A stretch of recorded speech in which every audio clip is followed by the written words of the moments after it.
This is year 2 of pressing our own apples for cider, to preserve, to make hard cider for the year, and to drink fresh and share with friends.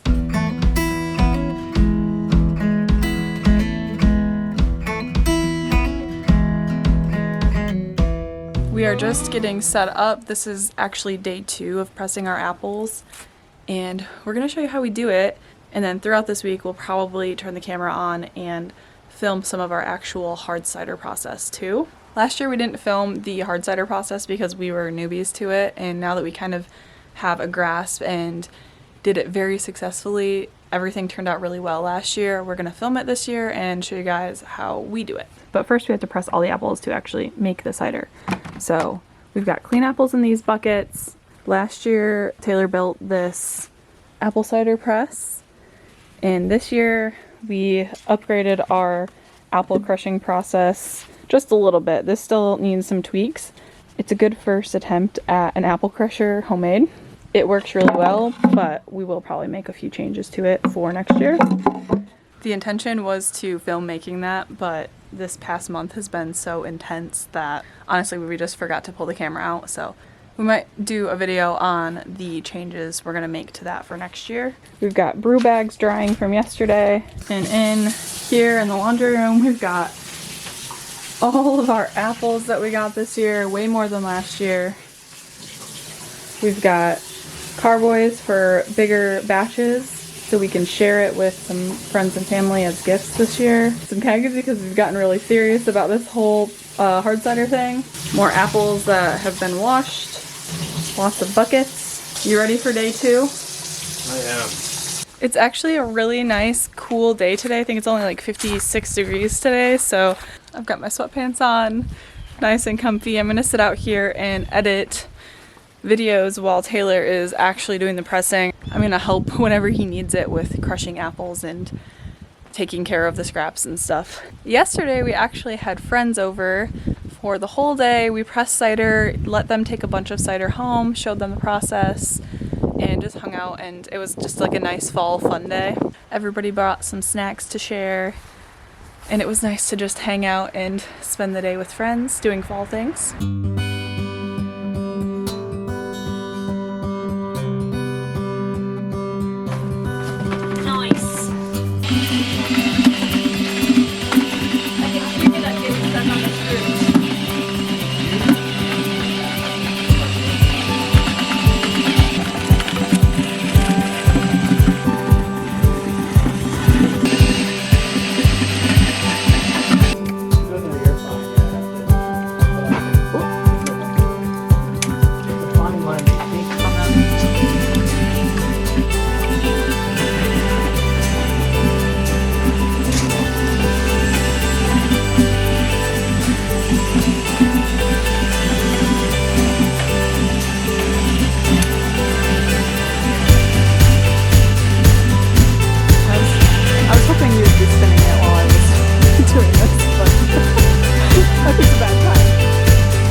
This is a high-tech process. Got a bucket with a brew bag in it. This is yesterday's cider, the last of yesterday's cider in it. We're gonna cut a hole in that so that it drips down. Haven't gotten a more permanent solution to that yet. And then this year, we have a turkey frying pot. And this one's aluminum. Last year we had a stainless steel one that was a little bit smaller. Yeah, we had like a smaller stock pot. I think next year we're gonna go back to a steel pot because you can kind of see that this one is getting crushed. It's holding on so it doesn't tip over. Yeah, which is convenient. It was nice. It was way easier to drill all the holes in. It is actually affecting how well the apples get pressed. Yeah. Because it's not like good even pressure all the way around. But Taylor's dad gave us this for free, so we figured we'd try it out and see if we liked this better. Right, and yeah, it's still better than what we were doing last year because we can do more at a time, which is good. So I guess step one is washing all the apples. We're just kind of washing a couple buckets at a time so that we don't overwhelm ourselves. But so this is new this year. Yes. I also made this apple plunger to go in here, but I think we discovered it works best without putting pressure on them, just kind of letting the apples do their thing. Yeah, I mean, Sage had it down yesterday. She was like throwing, like baseball pitching them into here and getting them hooked on the screws. Yeah, basically it makes sense that like the more they can just bounce in there and the screws can just take little bits out of the apple, the better they grind. Because there is a little bit of a gap between the screws and the wood. It's basically just a hopper or a holder for the apples, and then in the bottom you can see there's all those stainless screws screwed into that wooden dowel, and then on the outside there's the bolt heads. Right here. So we actually just drive it with the drill with a socket on it, and it spins that around. And really, you just drop apples into it, and they get chewed up by those screw heads and then drop below into a bucket. Yesterday was the first time we used it, and there's definitely some updates, I guess, we're going to make to it next year, probably. I'm definitely going to make new legs for it. It stays up fine, but it could be better. And we found it would be a lot cleaner if it was, like, directly over the bucket. Right now, these legs have the height, so they're like a couple inches above the bucket, and that gives the apples room to like spray out, basically. So yeah, you just spin this with the drill, and it does a pretty good job grinding the apples. Someone's gonna ask this. Why didn't we just buy one? Because you can buy these. Oh yeah, you can buy these. They're like 150 bucks. Yeah, I mean, I enjoy making little things, and it was a good woodworking project. We also have a bunch of this hickory that we bought for future projects. Yeah, what's that future project going to be? Kitchen island. That's going to be the color of our kitchen island? Or the wood that we're using, at least. Yeah, so I thought it'd be fun to make it. And really, like, even, I probably have like $20 in hardware because I did use all stainless hardware in this since it's food contact. But with what I paid for the wood and $20 in hardware, this probably costs like $30 to make. Yeah. Granted, it took me a few nights after work to put it all together, but it was a fun project. Projects are fun. So this is the stickiest process. Cinch off our bag. Put this in the crusher or the press. We use this. It's just a plywood disc. We'll make a nicer one of these someday. This is the second one I've made. The plywood just absorbs a lot of juice, and there's no way you can ever really clean it, so we throw these away at the end of the year. But they work. Yeah, but it works pretty good, so. That just goes on top. That just goes on top of the apples. And it kind of helps apply the pressure like more evenly to the entire bag of apples, not just in one spot. And then just to make up some height for the press, we put a few extra blocks of 2x4 in there. And I don't know if we talked about it. Ow.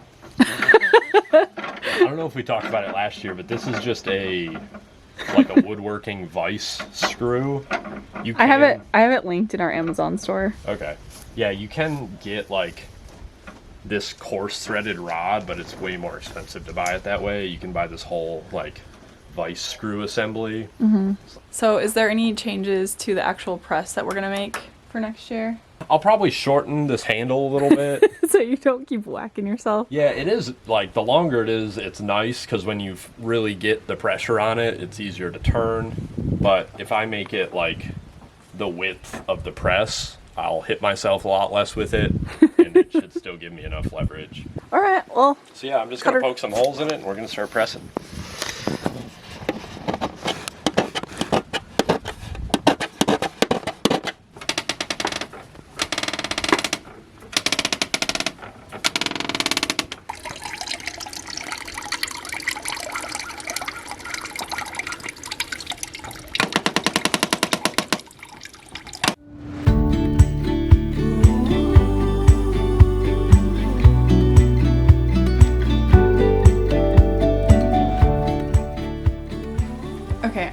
just came inside and I'm gonna wash some more apples. So we have them locked and loaded for crushing and pressing. These ones are from yesterday, they're washed. And I've got a sink full of them now that I'm gonna fill up and let them soak for a few in like vinegar water. And we're gonna rinse them off. They don't really have to dry, but I set them out for a little bit, or I just put them right in the buckets, and then whenever we need them, we'll crush them. We have so many boxes of apples, and I actually wanted to tell you guys like where we get these and how we have so many of them. So these are seconds apples or cull apples, whatever you want to call them. They honestly are beautiful this year. They're nicer looking even than they were last year, and they were not bad last year. Like, this looks perfectly fine to me. I don't know why this is a seconds apple. Maybe it's not the right size. Maybe it's because there's like some different, I don't know. They're not even like bruised really. I don't know. Some of them have little bug bites and stuff, but it's nothing crazy. They're like perfectly fine apples. They're beautiful.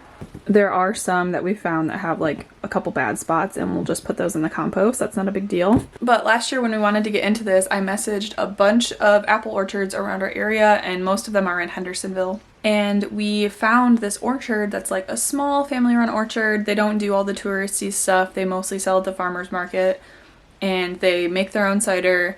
And they said they have these boxes of apples that they sell, and they're their seconds apples, because I think this is what they make cider out of. They're not cider apples, but they're just the apples that aren't going to sell well for some reason or another.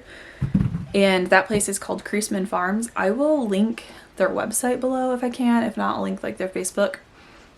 They're so sweet. It's a really small place. It's never like super busy because they're only open for you-pick on like Sundays. But I really like it because it's not super touristy, it's not super busy, and it's fun to just sit and talk with them. And last year they gave us a bunch of these boxes.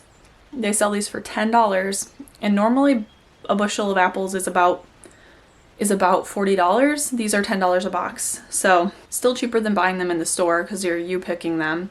These, however, they have them in their cold storage, and they're their seconds apples, and they sell them for $10 a box. We got 24 boxes of them this year. Like I said, we had friends come over yesterday, and they paid for their cider and whatnot, so we spent about $200. That's going to be like more hard cider than we need for the year.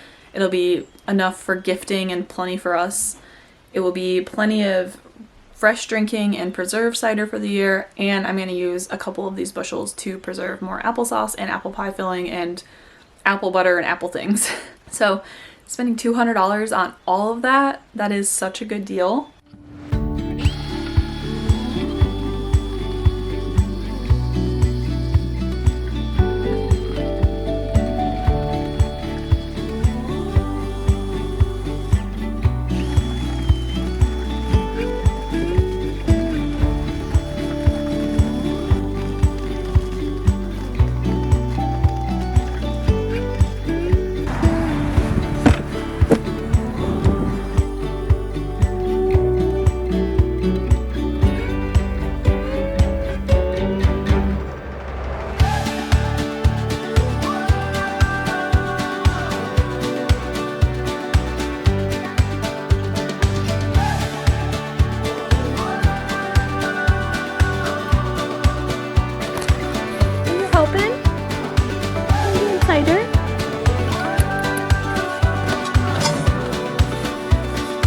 Spill it.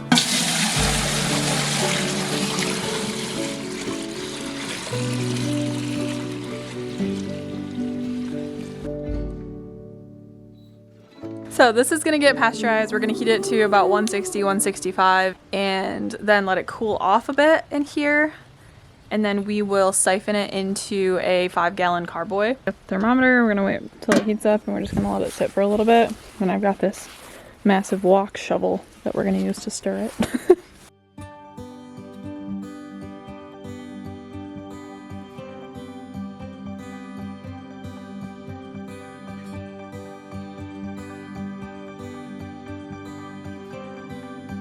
This dude's been hanging out with us for like 2 days straight now.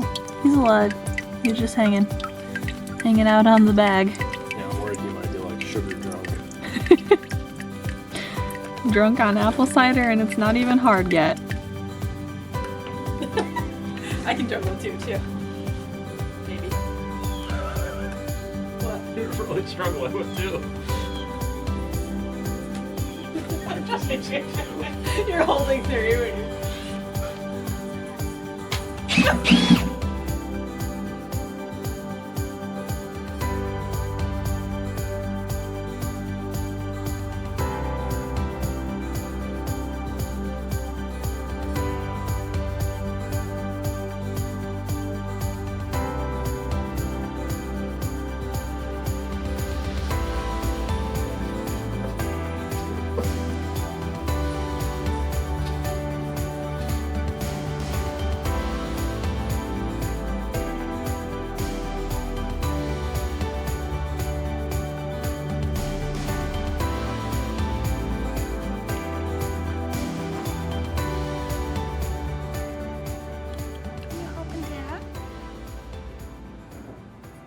All right, so we have a 5-gallon carboy of cider that we need to get the yeast in. We pasteurized it and it cooled down, so now it's ready to start fermenting. You can't put the yeast in it right after you pasteurize it because the heat will kill the yeast and it takes quite a while for a big jug of liquid to cool down. So we're ready to do that, but we have to take the specific gravity measurement of it first. And it basically just tells you how much sugar is in the juice. You can calculate how much alcohol has been produced by the sugar The that percentage was in it. So it's like the ABV? Yeah. So this is like the scale we look at. Cider usually finishes at or slightly below 1, but that's what this one kind of says, like beer, like dessert wine, table wine. So it just kind of gives you an idea of like how alcoholic it's going to be based on the sugar, but I just use like an online calculator and it tells us based on the gravity how much of that sugar was converted. So do you know what day it is of cidering? Oh man. Do you know? 10th day of cidering. I think it's the 11th. You don't really have to pasteurize it, but we're using a specific yeast, and this way we know that any like wild yeast or bacteria that was in it beforehand has been killed by the pasteurization process, so it's just the good yeast that we want making the alcohol. Not good or bad, it's just the controlled yeast. Right, we know it's good yeast. That's the chance you take. So he's just taking the baster and filling this thing up. It's like the easiest way to do it without getting out the siphon. We've got 1, 2, 3, 4, 5 jugs up here. We've got more downstairs and he's still pressing. Okay, so you're just... So yeah, you just kind of put this in here and you can see I'll let it go and it's gonna float. So you just have to fill it up enough that it will float in there well. Right. Yeah, and that's actually why we use this. I tried to do it just in the 1-gallon carboys last year, but this was like the same height and it kept bottoming out. So yeah, and then you kind of just find the scale that you are looking at, and we're going off this gravity scale. And you just kind of see where the level of cider meets the gauge. 5. Can you rotate it this way a little so we can see it? This. Yeah. We're going to be generous and call this one 1.046, which is about right in line with the other ones we have going. So we've just been keeping track. It's just a list, it's nothing fancy. But it helps. Yeah, and we just keep track of what kind of yeast we used. It's really helpful. I'm glad we did this last year. It was really helpful for planning this process this year. So yeah, we just write that down, and then after it's done fermenting, we take that measurement again. Like I said, we might do it in the middle just to make sure it's going all right, but take that number at the end, and then you can, I don't know the actual math, but you type that into a online calculator and it will tell you the alcohol percentage. Put your cap back on. Cap back on. So I already cleaned a stopper. I do, however, need an airlock from downstairs. All right, so we know the sugar content. So now we're just gonna put the yeast in it and then get an airlock on top of that bottle. This is Safe Cider AC4. Yep. We use 2 different yeasts. This is just one of them. Is this like the primary one we were using? Yeah, we're using this for all of our like different flavored ones basically, and then there's another yeast that we actually liked better making plain cider. So I think we've got 2 going of that kind because we're going to use it for the pear And plain apple. and plain. And then this is what we'll make into all our different flavors. We're just fermenting them in big batches because it's easier. And then for the second fermentation, we'll be splitting some of them up into smaller, like 1 gallon batches and doing different flavors. Only one of them will be. So probably just this one, I guess the one we're working on right now, we're fermenting it in 5 gallons because it's all using the same yeast, but it's going to end up being 5 different flavors. Yeah. So this will be in 5 gallon, like 5 1-gallon jugs later on. But all of these ones, they'll stay in these big jars because they're going to just be 1 flavor each. This is, these packets are sized, so you need like 1 of them per 5 gallons. So I don't have to do any measuring. Just dump that in there. Okay. Get as much as we can. I'll grab the airlock. Gotta incorporate the yeast. Yep. Probably don't even have to do this. It just probably makes it start a little sooner. This is an airlock. It's got the water in it. Yep.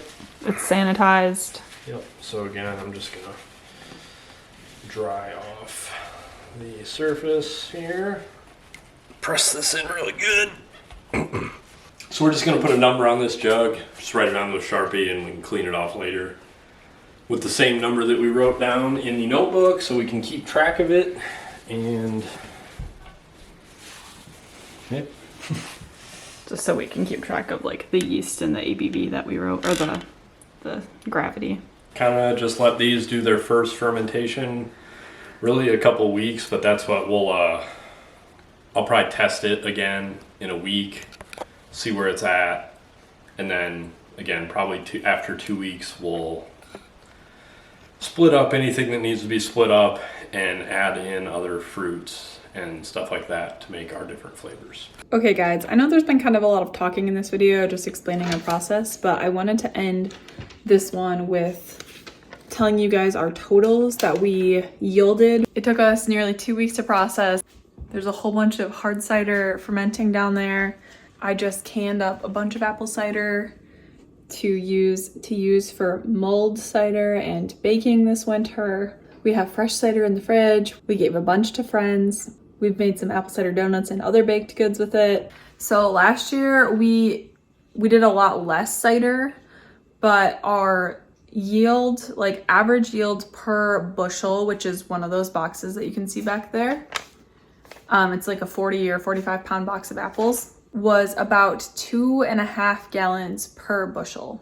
This year our goal was to yield 44 gallons in order to do all of those things, to make hard cider, to preserve, to gift, to drink fresh, all of the things. And we got 24 bushels of apples this year. We have 1.5 bushels left for preserving, mostly because we got sick of pressing it after 2 weeks of doing it every single day.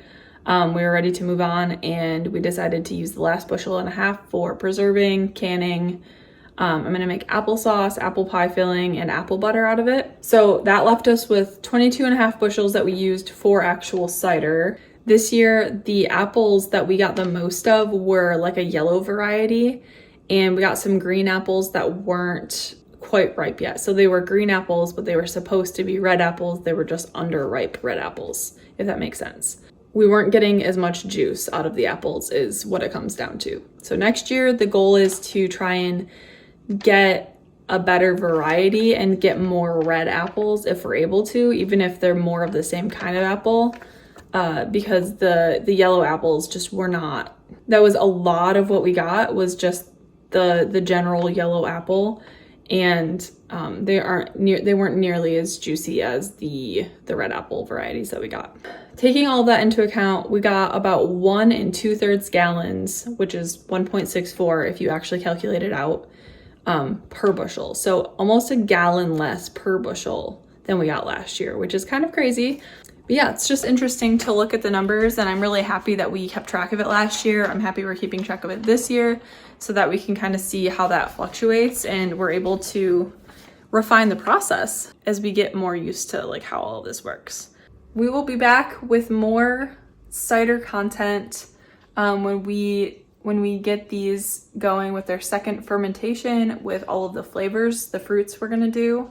We're gonna film that process this year, and I'm excited to show you guys. That should be coming in the next few weeks. So I hope you're looking forward to that too. I hope you enjoyed this video. Thank you so much for watching, and we'll see you in the next one. Bye guys.